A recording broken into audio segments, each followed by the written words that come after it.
You're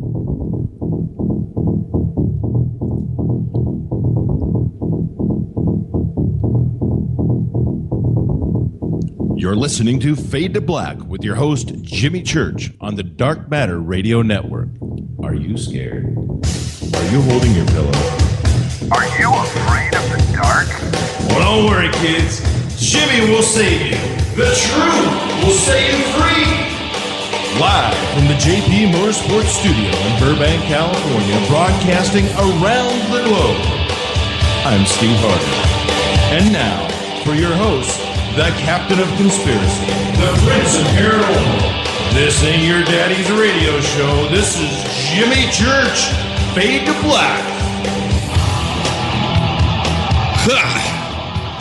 All right, everybody, welcome. This is Fade to Black, and it is Friday. It is actually Fade to Black Friday. Today is December 20th, 2013.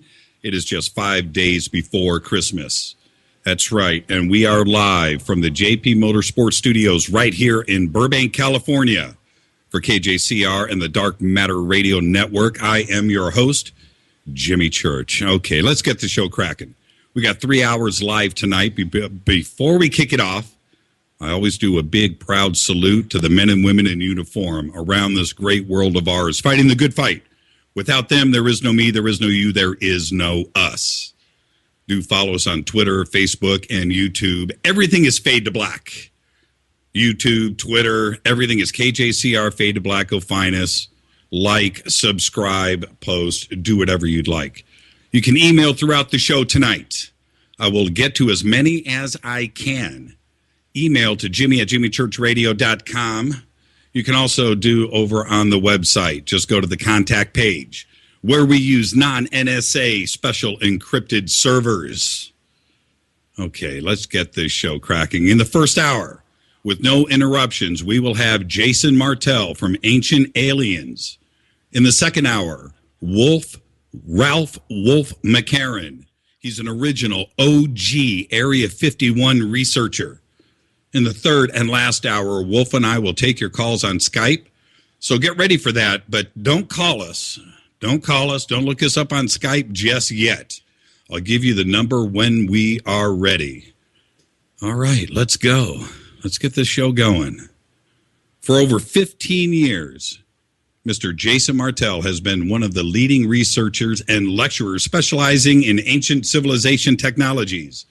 Mr. Martell's research has been featured worldwide on numerous television and radio networks such as the Discovery Channel, History Channel, Sci-Fi Channel, the BBC, amongst others.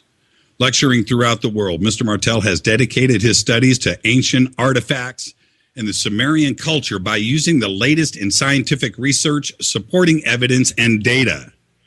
He is now enjoying his 6th season on Ancient Aliens. I would like to welcome to the program right now, Mr. Jason Martell. Jason, are you with us? I sure am, Jimmy, and thank you so much for having me on your show. Yeah, this is great. I really appreciate it. Now, we're going to do a full hour, no commercials, just a conversation, and let's go. You ready? I sure am, and we'll pack it in as much as we can within 60 minutes. I really appreciate it, but the first thing that I have to know, and I'm a big fan of the show, huge, since day one, but are you surprised with the success of the show, of Ancient Aliens? I'm unbelievably impressed, and just to give your audience an idea of this success, in the TV industry, if a show has anything above a 0.5 in viewership per episode, that means 0.5 is 500,000 people, then it's doing a good thing. Ancient Aliens averages, from what I understand, to be around 0.9, that's 900,000, to 1.9 million people watching per episode. And the funny thing is they run repeats, and it still gets the same numbers. So for whatever reason, Jimmy, yes, I'm extremely grateful to be part of the platform that delivers this information to the public. How do you explain the fascination? You know, I mean, it seems like it's come on sudden, but on top of that, every channel, it seems like right now on cable and satellite, has something to do with, you know, aliens, UFO, ancient aliens, the Ark, you know, lost civilization. It is just sudden and strong. Wow. How do you explain that right now? A good friend of mine was just recently in the Dubai region in the United Emirates, and they even over there are playing Ancient Aliens on like everywhere in hotels and airports. And he was sending me shots via his iPhone.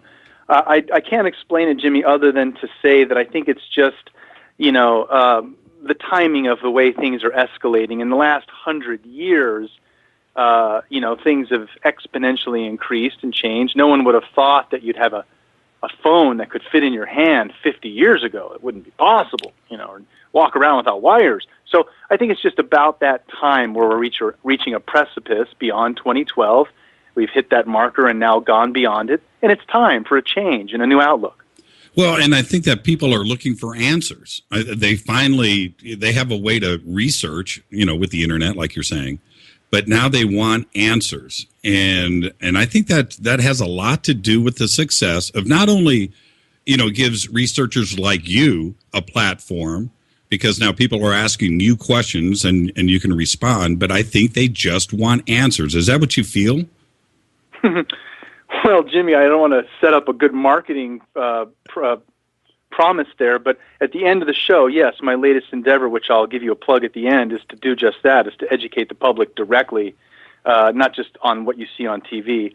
But, yeah, you're right. People are searching for answers, and thankfully we now have connected tools that we can get an opinion from a global perspective and not just in your own region or from your own specific religion.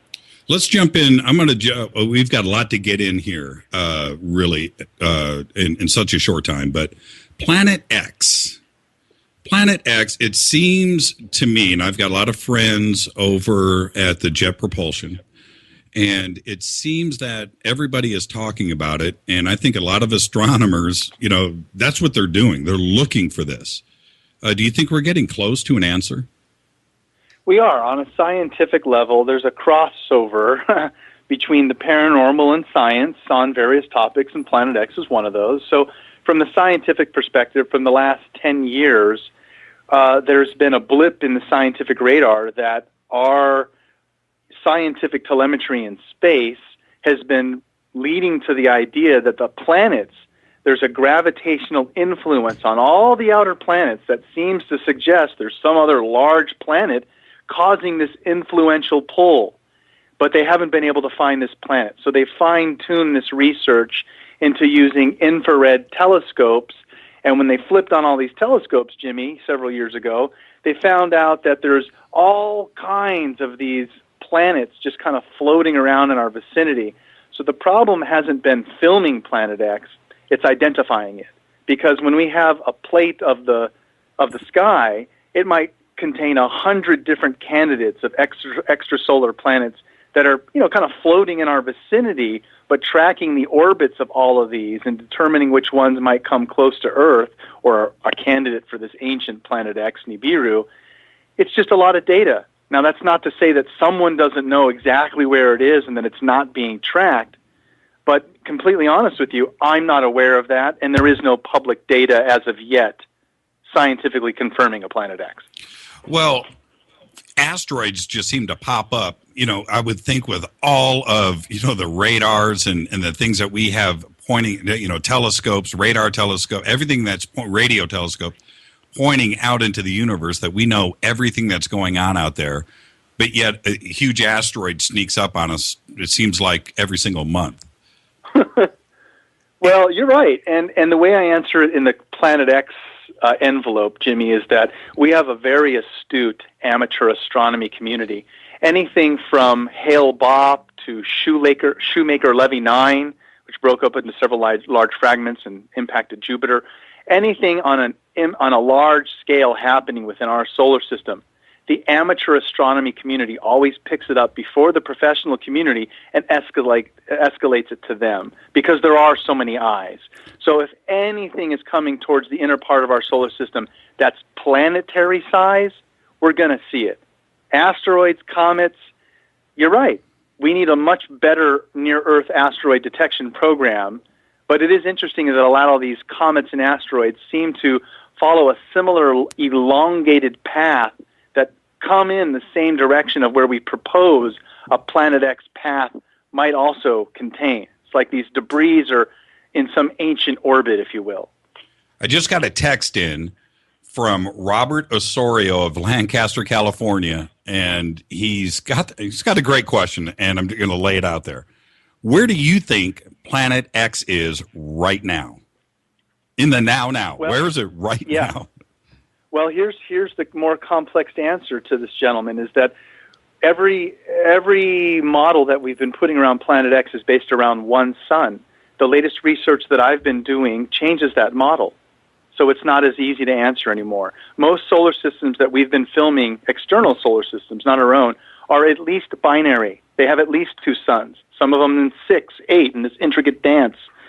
It's very good to chance that the science is showing us we are a binary solar system. We have two suns. If there is a Planet X, it's not looping around just our one sun, it's looping around a second sun, a failed brown dwarf. Even the ancients, over 30 ancient cultures, depicted two suns. So this is the new math that we're trying to look into that explains something more earthbound here as the cycle of precession, why we have the 12 constellations of time markers that we run through. Right. But Planet X does tie into that as well. But this is a much more complex algorithm that we're looking into now. Okay, so let me grab hold of all of this, and this is, also for everybody listening. The Sumerians originally wrote about this about 6,000 years ago. And the orbit is how many years? 3,000 for Nibiru? 3,600 years is what they calculate as a completed circle, 360 degrees. But yes, 3,600 years. And it's an elliptical orbit, right? You're the smart guy. I'm just the guy with the microphone. Okay. Oh, sure. Okay. So it's a 3,600 year elliptical orbit. They started writing about this 6,000 years ago. And so explain to me the timeline starting at 6,000 years ago. Okay, the timeline for Nibiru? Yes. Okay. So basically what we're talking about is that I'm going to kind of have to give you the Twitter version here. So we're talking about the most ancient records that we have currently on Earth as far as from a complete civilization, and this comes from 4,000 years ago. So that people understand, it's 2013. If we went back 2,000 years, roughly, 2,013 years ago from now, you're at the crossover between AD and BC, okay? Got it. If you go back another 2,000 years from there, you're at the Sumerian culture. So it's 2,000 years before the Jesus time, AD to BC. 2,000 years before that, we're at the Sumerian culture. They left us a plethora of tablets and cuneiform text that explain many things that have to do with our current religions, where these gods come from, and so these are all in the form of stone tablets. So I hope that is at least as a basis to explain what we're talking about. On many of these tablets, some of our latest sciences have confirmed what they have in these 6,000-year-old tablets or even 4,000-year-old tablets that have astronomical information that show the distance between their outer planets, what the outer planets look like, the actual colors of them. So on some of this information comes the story of actual beings that visited from one of these planets that they denote, and it's a planet that is actually a part of our solar system.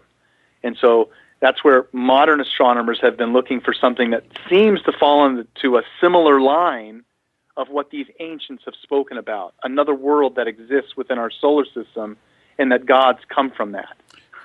So it's a pretty heavy topic. Well, it is. And so if they were, again, with the timeline that you're laying out, Nibiru swung by, and now it's in this elliptical orbit, went back, swung back around, and should be on its way back if it's on a 3,600-year trajectory. Right? Now, I just want to make this totally clear. So is this something that's going to just jump in at any moment and hopefully we'll see something? I don't think so, Jimmy. I don't think so. And to be honest with you, I'm sure there are a lot of people trying to get more specific information, but from a high level, here's how I would explain it. The Sumerians talk about this planet being captured by our solar system at a very early state. They explain it in a sacred text called the Enuma Elish. Just like there were 7 days of creation in the Bible, the Sumerians have 7 tablets of creation. And on this story, the Enuma Elish, they explain how Nibiru becomes attached to our solar system when the planets were still soft. They hadn't become a solid mass. To me, that's interpreted as when the beginning of our solar system took place, we're talking around 4.7 billion years ago when the planets first started coalescing into mass. So, if we're talking 4.7 billion years ago when Planet X becomes a part of our solar system, and it takes 3,600 years for it to do an orbit, if we divide 4.7 billion years by 3,600 years, we see that Nibiru has already completed an orbit over 1 million times coming through the inner part of our solar system. It's possible that not every time it loops by, it has a catastrophic effect. Well, which brings me to my next question. There's also the theory that Nibiru collided with Earth and created the moon. Could Nibiru be chunks of nothing now? Maybe the asteroid belt? I don't know.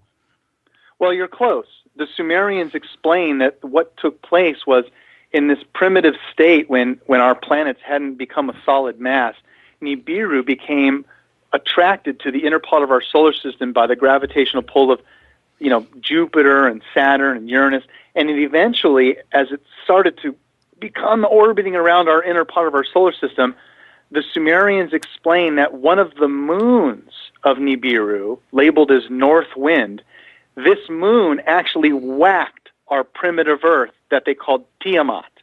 And this interaction, this explosion between the moon of Nibiru physically hitting our primitive Earth, knocked us into a new orbit where it is today, and the remnant debris of that collision created the asteroid belt, what the Bible calls the hammered out bracelet.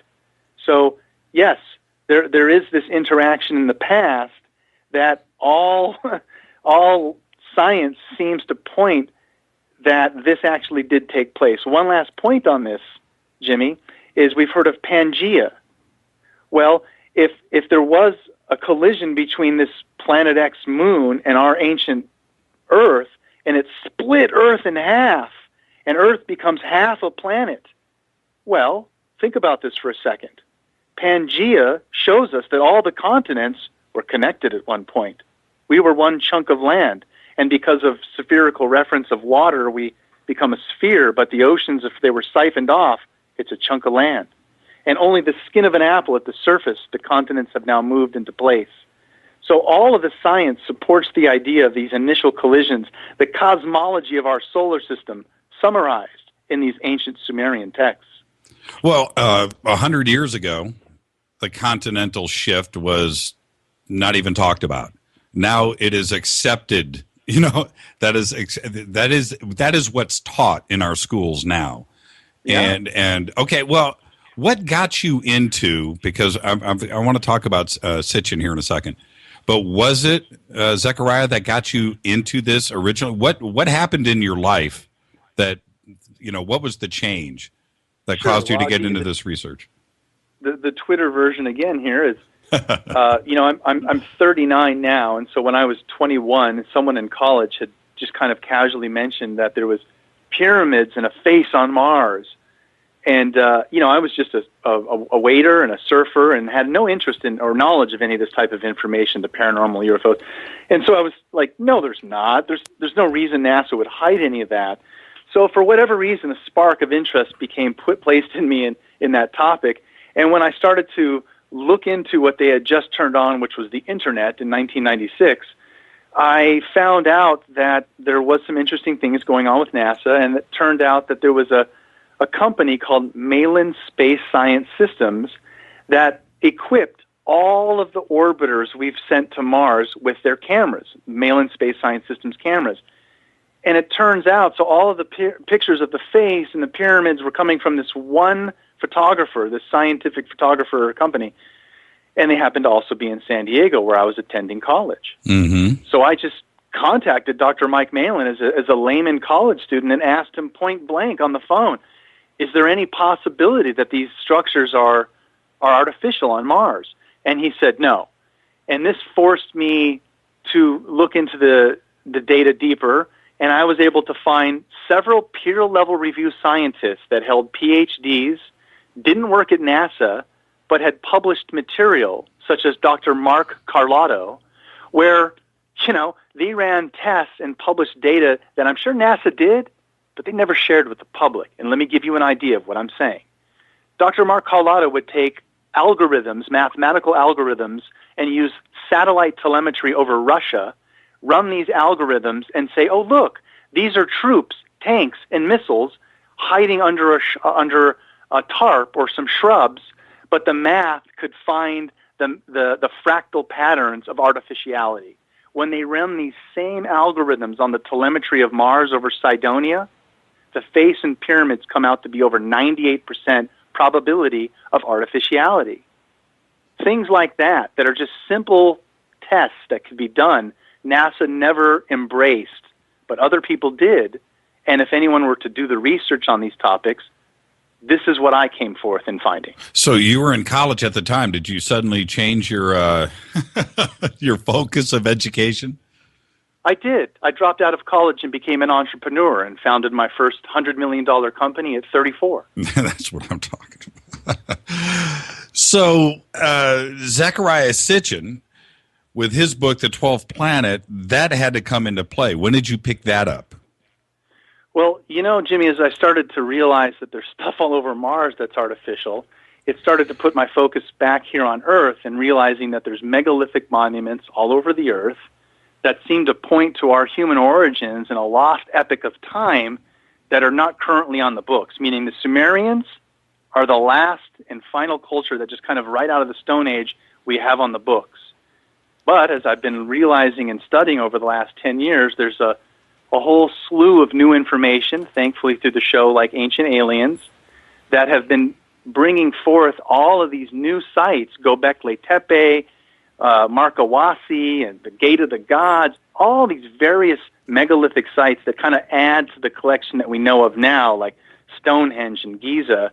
And it's starting to form a new pattern of information that is essentially, in my opinion, Jimmy, all markers of a large clock, a large system of time, which I call the lost cycle of time.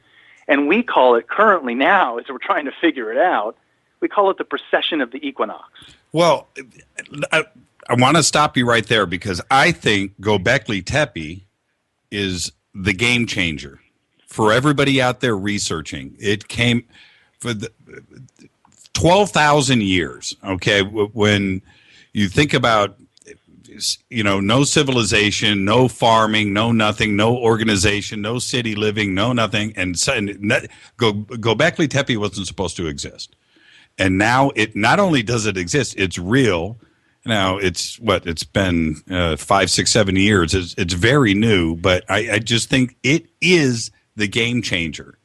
And I don't know where the gap is between Göbekli Tepe and the pyramids, but there's a large chunk of nothing there. And Göbekli Tepe says now we have to change the way that we look at everything. Exactly. And, that's the thing, Jimmy, is that there are many lost pieces of this puzzle where Göbekli Tepe is starting to put into a perspective of highly speculative, belief in a linear timeline, meaning we were really dumb in the past and we're going to get super smart in the future. I don't think so. Everyone has heard of things called the Dark Ages. We've also heard of something called the Golden Age. Plato had a term for something called the Great Year, which meant a larger cycle of time where we continually, as a large epoch of time, go through the Dark Ages and then the Golden Age, the Dark Ages and then the Golden Age. But this is a much larger cycle of time. And it brings into question a lot of the monuments that we have built around the world, which seem to be marked to certain star constellations where there's alignments. And to kind of just briefly get into this topic, Jimmy, you probably have heard of this one. Giza is one of the most famous examples. We have these 3 pyramids at the Giza Plateau, and one small one of the 3 is slightly offset. Otherwise, they'd be all perfectly aligned. I'm talking about the Orion alignment. Yes, exactly. So it turns out that the 3 pyramids of Giza are a perfect mirror reflection of the Orion constellation. However, they don't line up in the sky and on the ground. They don't line up until we roll back the clock to 10,500 BC. Now, the pyramids were supposedly built by the Egyptians in 2,500 BC. However, again, using star constellation software, where you can say, where are the stars going to be above me tonight, tomorrow, or in 10,500 BC, we can mathematically calculate and show that there's this alignment at 10,500 BC, where the pyramids are directly aligned in the sky with the Orion constellation. The Sphinx is looking directly east into the lion. Of Leo, Yep. the lion. Mm-hmm. So somehow there's this alignment with unbelievable monuments to points in the sky as a reference point, and this marker repeats every 10,000 years or so. Why did they do that? These are questions which I'm now pursuing, Jimmy, is that all of these ancient sites seem to be astronomical markers as to where we were or where they were in this larger cycle of time, which seems to last 24,000 years and keeps repeating. I hung out with Michio Kaku one day, and it was just the two of us, just one-on-one. Okay, I talked about I talked about this briefly last night on the air, but we talked, 8 hours, you talk about a lot of stuff. But I brought up Punipunku to him and Göbekli Tepe. And he said, how old? And I said, well, 12,000 years, 15,000 years. He goes, no way. No, 10,000 years, that's it. That's Ice Age. And he shut me down. Great guy. I don't want to say anything negative because he's a really cool guy. But it's that orthodox educated guy out there that just doesn't want to open up his mind and see what's lying in front of him. And that's where, like I said, Göbekli Tepe is the one thing that we can date because of the carbon and the carbon dating and the garbage and everything that it was filled with, and we can actually date that now to 12,000. So that is the game changer. But he didn't want to hear about Punipunku, and he said you can't date rock, and that's the end of Pumapunku. I'm sorry, and okay. and he just shut me down. You just can't date it. You can't date it. Ice Age is 10,000, and that's the end of the discussion.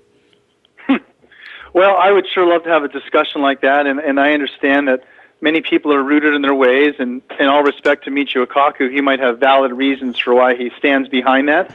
But that it's an interesting point. And to further clarify, Jimmy, all of the ancient cultures, over 30 of them, seem to track a much larger cycle of time. We heard about this from the Mayans and their idea of the calendar system that ended in 2012, but it's a much larger calendar system, and people didn't quite really understand.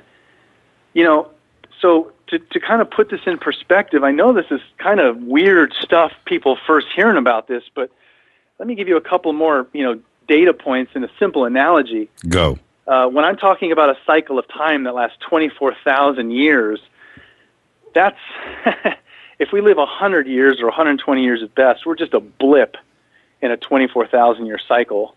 Exactly. So if the ancients tell us that a 24,000-year cycle, we go through epochs of the Dark Ages where we forget everything, and the Golden Age, and we seem to become enlightened and very in touch with God and our ability to do things.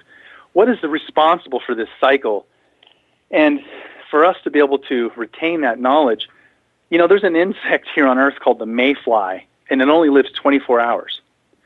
If there was a mayfly that, came up to another mayfly and it was a cloudy day, and he said, hey, I heard this rumor of something called sunshine and a breeze, but I haven't seen it. And they die, and they never have seen sunshine or breeze, but it does exist, but it just didn't exist on the day they were alive. Exactly. So there seems to be something that exists here, Jimmy, where here's my little data point for everyone listening. All the ancients tell us that this larger cycle of time affects us. There's two other smaller cycles that also affect us so that you understand. The first small cycle is day and night. Because we're spinning on our axis, this astronomical effect, the Earth is spinning on its axis, we have a day and night effect that's caused here on Earth. That literally causes you, as it gets dark out, to lose consciousness and go to sleep. Plants close up and open up in the morning. There's a physical response to this first tiny little astronomical cycle because we're spinning on our axis. Cycle number 2 is that the Earth is going around the sun. And as we go around the sun, every year, seasons change, animals migrate, temperatures change. I mean, there are physical effects based on an astronomical cycle of us going around the sun. Well, Jimmy, there's a third astronomical cycle. It appears that because we're binary, 2 suns, our sun is orbiting our second sun. And so as our sun is moving through space, orbiting another sun, we're going along for the ride. And this orbit of our 2 suns is a 24,000-year cycle. And this is all the new science where I'm not just pulling this out of the air. This is hard data being crunched by well-paid people and organizations looking into this to say, what is the best model to calculate why we have this precession of the equinox? And we go through these different pinpoints of looking at different constellations aligning with our North Star. How do you explain, and we all have theories, but how do you explain astronomy that goes back 4, 5, 6, 7, 8, 9, 10,000 years, calendars, astrology? How do you explain that? We're still trying to grasp it today with all of our technology, but yet everybody, and I'm talking to not only the Sumerians, but the Egyptians and everything is, how do you explain their knowledge of it? Like you're saying right now, 24,000 year cycles of time. The Sumerian artifacts, a lot of that stuff tells stories that go back 500,000 years. How do you explain this knowledge of astronomy and astrology? Great question. Well, here's what I think, Jimmy. Here's what I think. My hypothesis is that there's a lost culture. Probably several, but let's just leave it at there's a lost culture, in my opinion. We've called it Atlantis for now. Sure. But I'm going to get more narrowed. If we look at all of these sites, starting at Göbekli Tepe, all of the pillars at Göbekli Tepe have a certain figure, a being depicted on the pillars. They're tall, narrow, and they always have their hands folded at the waist. If we go to Rapa Nui Island, the Moai heads, these aren't just heads on the island of Rapa Nui, on Easter Island, as people might have heard of that. We've dug out the heads, and they're long, narrow statues, and their hands are folded at the waist. The statues in Indonesia, Batu Valley, hands folded at the waist. There's something about, even the Sumerians depicted beings with knowledge, Sumerians, not Anunnaki, actual Sumerians, hands always folded at the waist. There seems to be a reference, in my opinion, Jimmy, of all of the great ancients we know of, Egyptians, Mayans, Sumerians, they all had information from this lost culture. And I don't think this lost culture was completely human. They might have been a hybrid or something, but they were much more advanced than the standard human from our current history.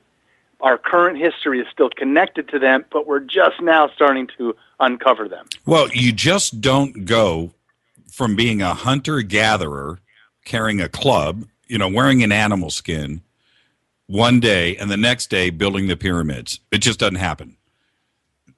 And that's what they want. That's what the books are telling us happened, and it's an absolute impossibility. Going back to Göbekli Tepe, on a couple of those columns, I'm sure you noticed, right next to those crossed hands that you're talking about, they're wearing a belt with a belt buckle. 12,000 years ago, I'm sorry, that was much more advanced than what they're trying to give man credit for. There's something else there. There is, Jimmy. And so all of my latest research is pointing me to the fact that there is this lost civilization. Let's just, as an example, call it again an Atlantean culture. And if there was some Atlantis, some advanced ancient culture, their continent wouldn't have just sunk into the ocean. More than likely, they would have been a global civilization, just like we are.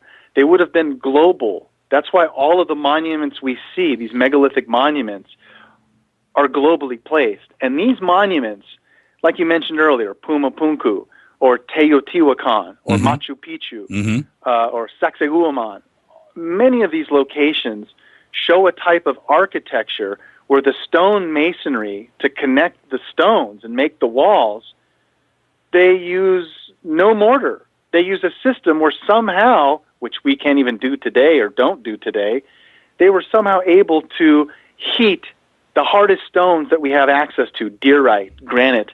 They would heat these stones into a molten state like putty, like lava. And then they could easily turn it into a square, a circle, or poke a hole through it. And then they would harden again back into a stone state.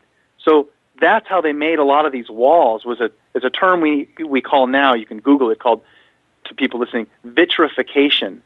And we see this vitrification effect in many areas across ancient sites, and it just kind of makes you scratch your head, because how did they have the ability to heat stone to a molten state? And a lot of this masonry that was done, not only here in South and Central America, but it was identical to what was going on in Giza. That's correct. You know, and that's fat. And they just want to just say that it was coincidence that evolution just allowed us to learn the same things at the exact same time. You know, again, that's when my BS meter goes off, Jason. It's just like, you know what I mean? It just, no, I'm not buying it. Right. Okay. Well, go ahead. Well, I was just going to say, one of the more, top level things when people hear of like UFOs, we have to realize that UFO sightings have been going on for thousands of years, all the way up and even through Renaissance artwork. We have various depictions of these things from various cultures that show what appear to be man flying a craft. Now, not even going back too far into our past, in even more recent times, World War I, World War II, when we first started flying over Australia and South Africa, and we started to interact for the first time with Aboriginals, a white man would get out of a prop plane and light up a cigarette and hold up a voice recorder to an Aboriginal and record his voice. Aboriginal's freaking out. He's like looking at the plane, he's looking at the cigarette and the flame that he was able to control, and he records his voice. So they're taken aback, and they think that even the plane is alive. There would even be drop shipments to the troops of supplies, and sometimes these supplies wouldn't hit the troops. It would land in the middle of a tribe.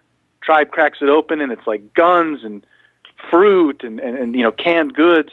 So when the soldiers eventually left, again, World War I, World War II, the soldiers leave, what happens is an interesting effect. The Aboriginals make straw models very, very much identical to what you see as a prop plane, scrape away runways, and sit there for hours looking at the sky. Praying for the airplane gods, yeah.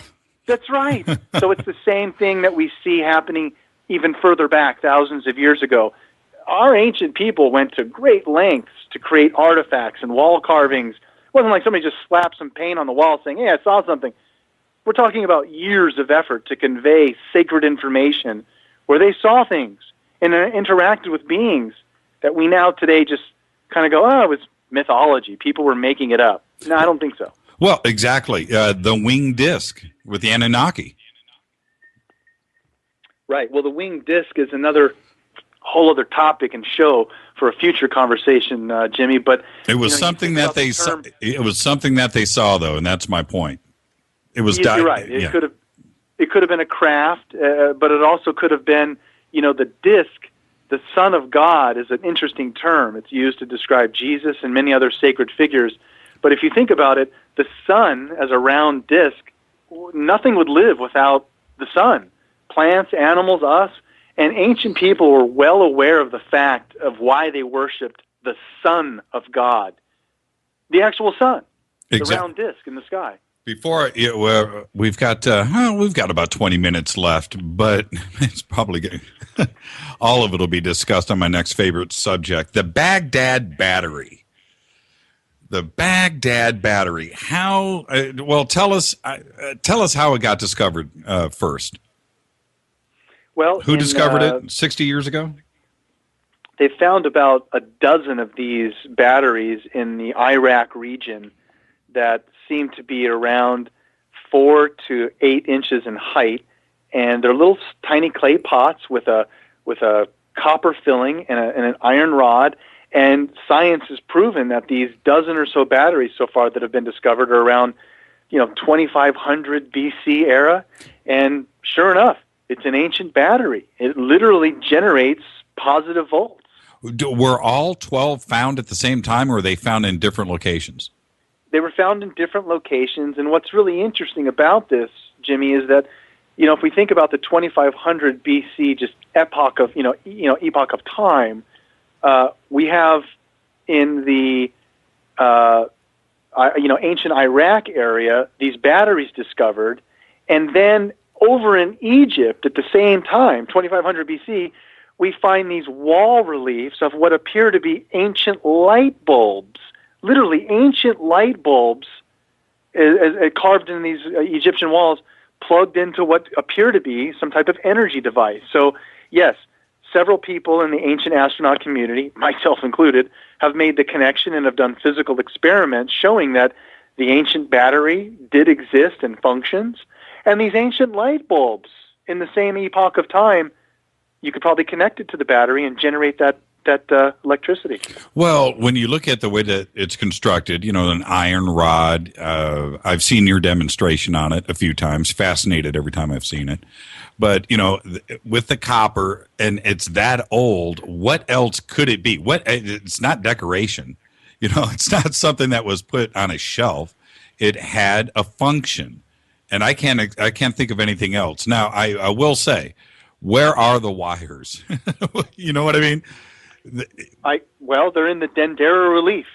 Yeah, you know I what? love when people say that. They're in the Dendera relief. It's right there. They're plugged into some type of power source. Well, when you look at the Dendera, there's no question, at least to me, that is a light bulb. But when you go one step further, and it is true that there is no soot anywhere.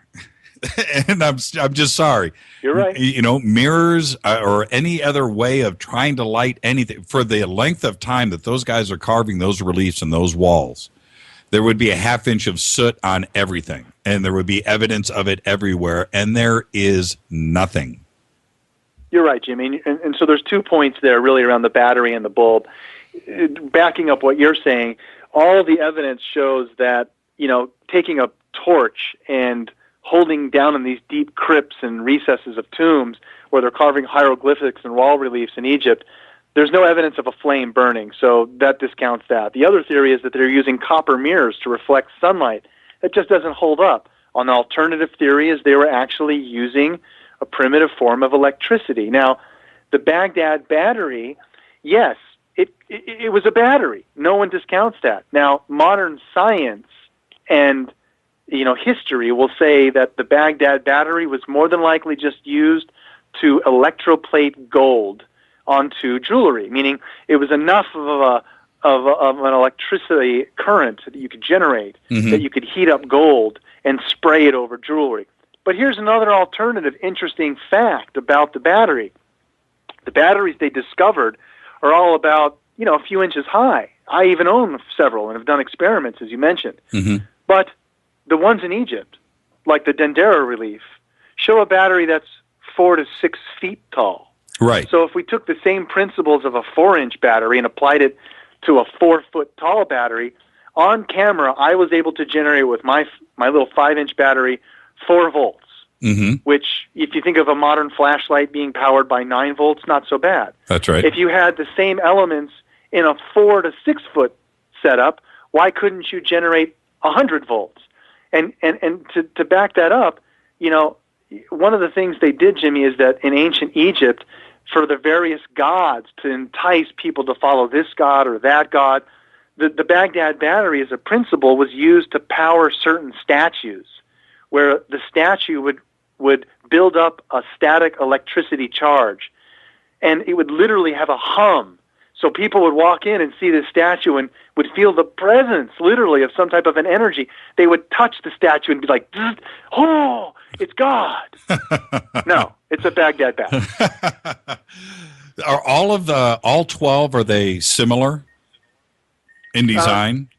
They're all similar in design, and they all have a very recognizable shape.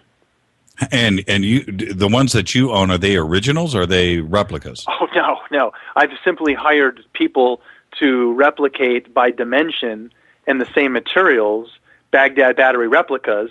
And the simple principles of a Baghdad battery, again, is a clay pot, copper lining, iron rod, and when you mix any weak acidic acid between the copper plate and the iron rod within the clay jar, like grape juice, wine, vinegar, lemon juice, it creates positive electrons.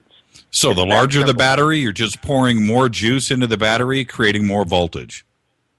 Pretty much. Yeah, it makes sense to me. It has to. Well, I wanted to make a comment about the gold plating. Even if, Jason, it was used for gold plating, that is amazing technique. Cool. Yeah, exactly. Okay, I wanted to, before I let you go, we've got a few minutes left. I wanted to talk about Sitchin a little bit. Do you mind? Oh, of course. I bow to Sitchin in his 50 years of research that he left us. He did all of his own translations? Well, he did. He was raised, in Palestine on the Hebrew and the Old Testament, and so had a much different understanding than we might think of being a journalist coming from Palestine and understanding the Hebrew versions of the Bible. Exactly. So he's doing his own translations. Did anybody before Sitchin imply, was his research based on anything else, or was this just a complete discovery?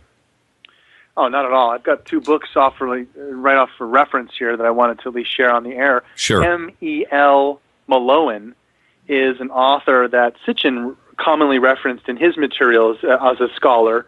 M.E.L. Malowan looked at early Mesopotamia and Iran, and again looked at various artifacts and descriptions and similarities between how the Assyrians, the Akkadians, the Sumerians all seem to have a similar line of influence which came out of early Iraq, Sumer.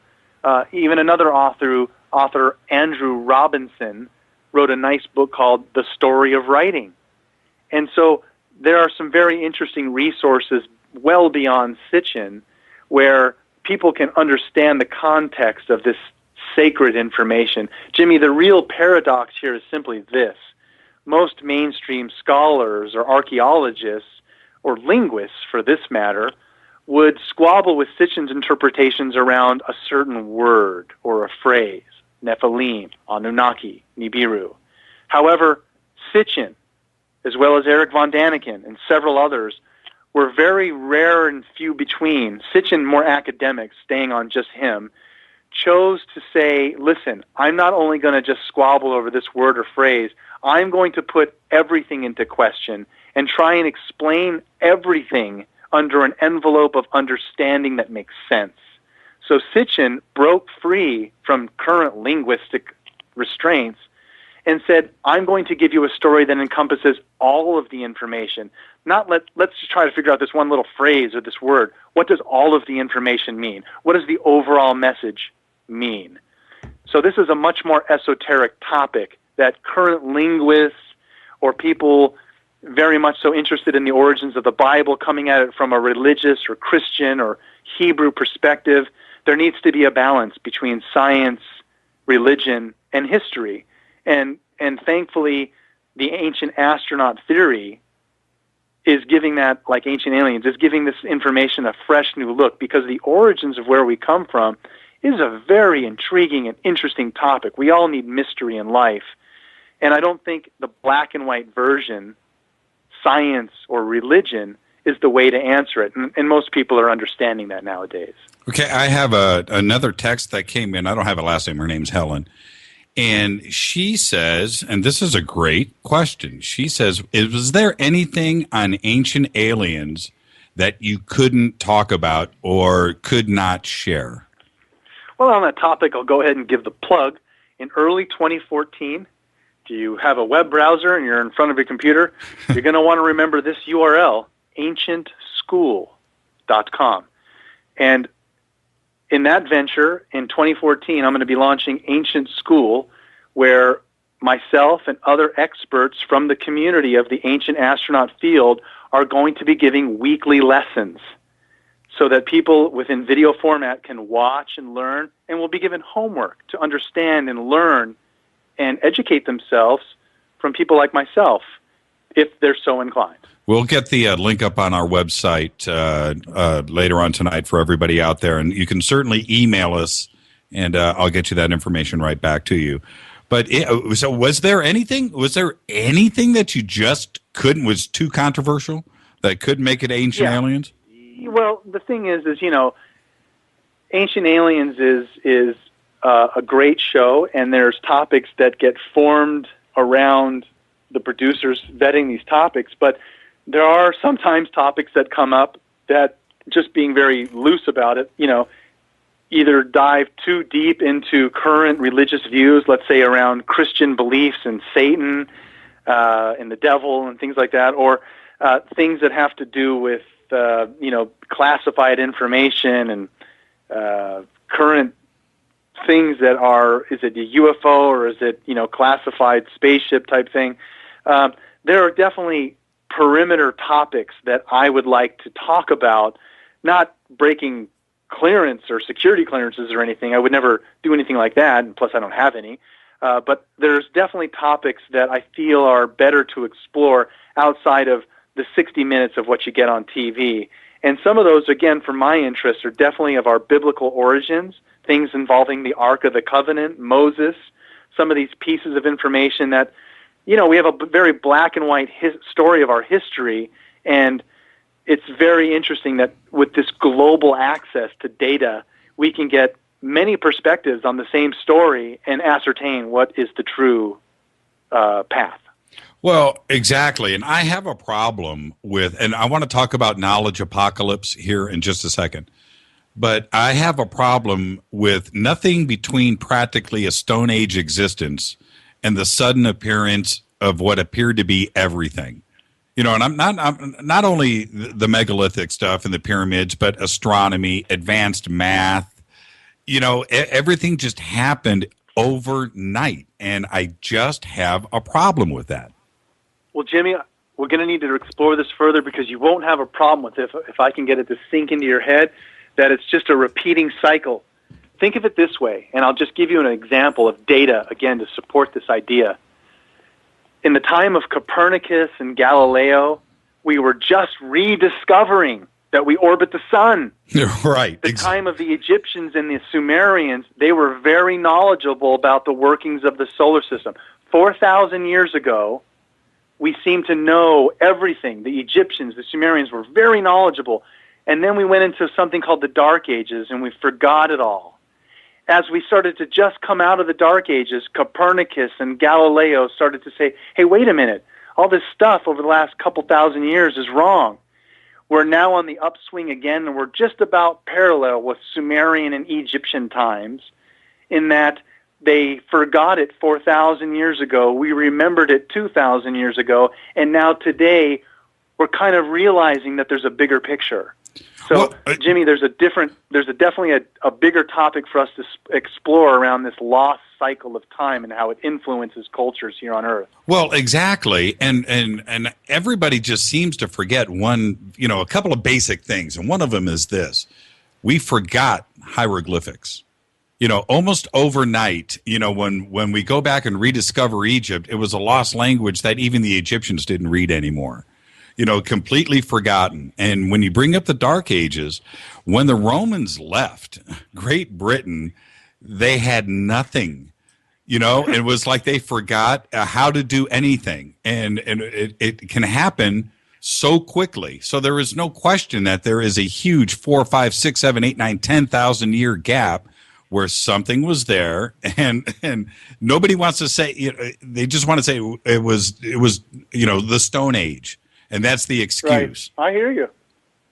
Okay, well, tell us about, before we go, tell us about Knowledge Apocalypse.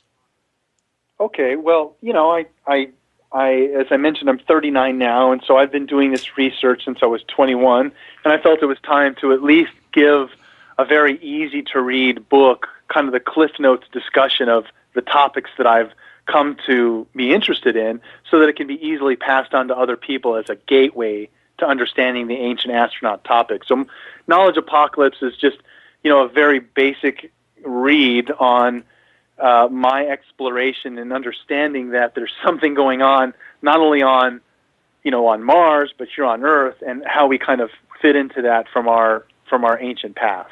Everything is over at XFAX? Yes, definitely. If anyone's interested in what we're talking about tonight, head over to XFAX or just Google Jason Martell. I have a plethora of videos on YouTube, and you're welcome to follow me on Facebook or Instagram. And, this is a lifelong passion for me, Jimmy. I'm very much interested in carrying the torch and learning about these topics. And thankfully, with modern technology and the things we can do today, I hope to bring people along with us. My buddy Giorgio Tsoukalos, who's also the hair guy on Ancient Aliens. We never would have guessed that his hair was going to go viral, but it did. So I've got the T-shirts, That's awesome. Giorgio's a really great guy, and we're really good friends. And I give him a lot of credit for carrying the Ancient Alien torch. But we do plan on doing some tours in 2014 and going to some of these sites. And again, using technology, Jimmy. People hear about drones and autonomous flight craft that can do things overseas. We also put these purposes to use for archaeology. We have some people spinning up on our side training to use drones so that the next time we visit Machu Picchu and Sacsayhuaman, we can actually get the same perspective that a helicopter or someone climbing a cliff.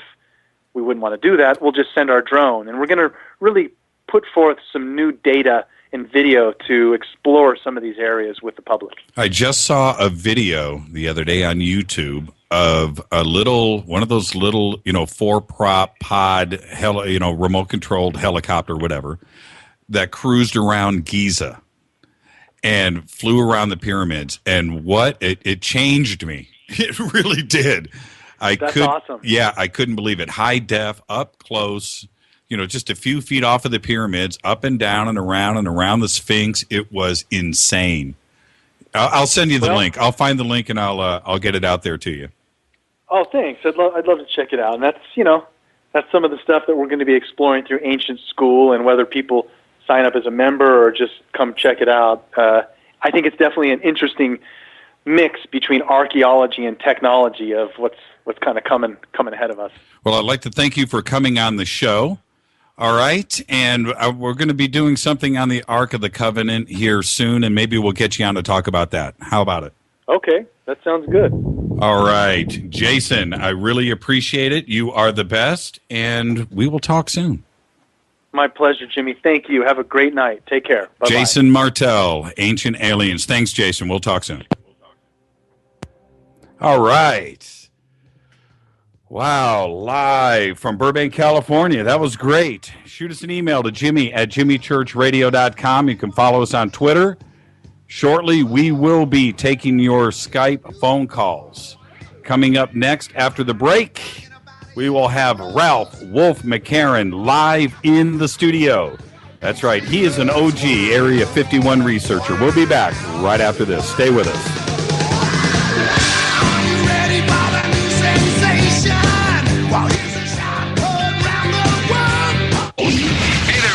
This is Alex from Southern California, and you're listening to Jimmy Church on Jimmy Church Radio. Jimmy Church. Jimmy Church. Jimmy Church. Jimmy Church. Jimmy Church. Jimmy Church. Jimmy Church. Hi, this is KJ. I'm listening to the Jimmy Church Radio Show.